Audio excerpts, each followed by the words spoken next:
ग्वालियर में स्वर्ण रेखा नदी के सौंदर्यीकरण को लेकर हाईकोर्ट में लंबे जनहित याचिका पर बुधवार को सुनवाई हुई।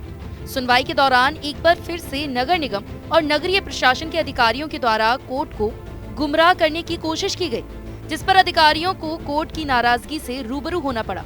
कोर्ट ने अब निगम कमिश्नर को स्वर्ण रेखा नदी को लेकर एक विस्तृत प्लान रिपोर्ट 24 जनवरी तक पेश करने के निर्देश दिए हैं। दरअसल कोर्ट में पेश हुए निगम कमिश्नर हर्ष सिंह ने बताया कि स्वर्ण रेखा नदी के बगल से सीवर की ट्रंक लाइन बिछाई जा रही है। इसका अमृत भाग 2 योजना से कोई लेना देना नहीं है। ये योजना लगभग 650 करोड़ रुपए की है।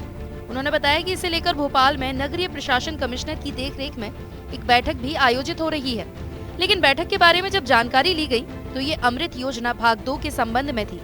नगरीय प्रशासन की ओर से जब पेश किए गए हलफनामे को बारीकी से कोर्ट ने देखा तो इसमें स्थानीय कार्यपालन सिंचाई विभाग के हस्ताक्षर थे। जब उन्हें तलब किया गया तो उन्होंने बताया कि उनसे ये हलफनामा दिलवाया गया है। उन्हें योजना के संबंध में कोई जानकारी नहीं है।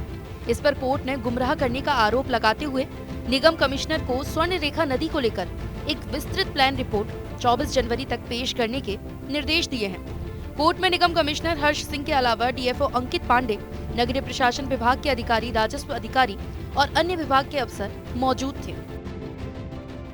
आज जो रिपोर्ट पेश की गई उस रिपोर्ट में स्पष्ट हो गया कि लिखित तौर पे भी ये अधिकारी माननीय न्यायालय को गुमराह करने का काम कर रहे हैं।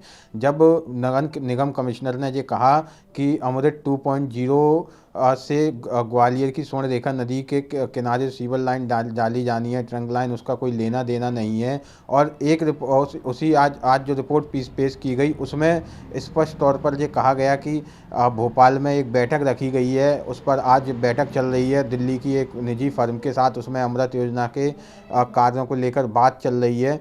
और अपने वक्तव्य के दौरान जब उन्होंने ये कहा कि इससे कोई लेना देना नहीं है तो न्यायालय ने उस कमी को पकड़ते हुए स्पष्ट तौर पर निगम कमिश्नर से ये कहा कि उस बैठक में अमृत 2.0 का जिक्र है, लेकिन आप कह रहे हैं कि ट्रंक लाइन का उससे कोई लेना देना नहीं है। इसका मतलब आप गुमराह करने का काम कर रहे हैं। और उस जो रिपोर्ट में जो भोपाल के अधिकारियों के नाम से रिपोर्ट थी, नोटशीट थी, लेकिन उसमें एक बड़ी लापरवाही सामने आई है कि उस लापरवाही में ग्वालियर के एक WRD के इंजीनियर के हस्ताक्षर किया हुआ हलफनामा पेश किया गया, जबकि उनको कोई राइट्स नहीं था। जब न्यायालय ने उस अधिकारी को बुलाया तो उस अधिकारी ने डिनाई कर दिया और स्पष्ट तौर से कहा कि मेरे से साइन करवाए गए हैं, मुझे रिपोर्ट की जानकारी नहीं है।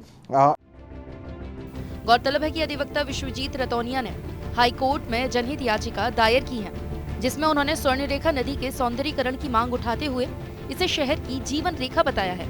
उनका कहना है कि जब से स्वर्ण रेखा नदी का कंक्रीटीकरण किया गया है तब से वो एक नाले के रूप में तब्दील हो गई है। इसमें कभी स्वच्छ पानी बहा करता था और शहर का जलस्तर भी काफी ऊपर था। ग्वालियर से धर्मेंद्र शर्मा की रिपोर्ट, TV9 मध्य प्रदेश।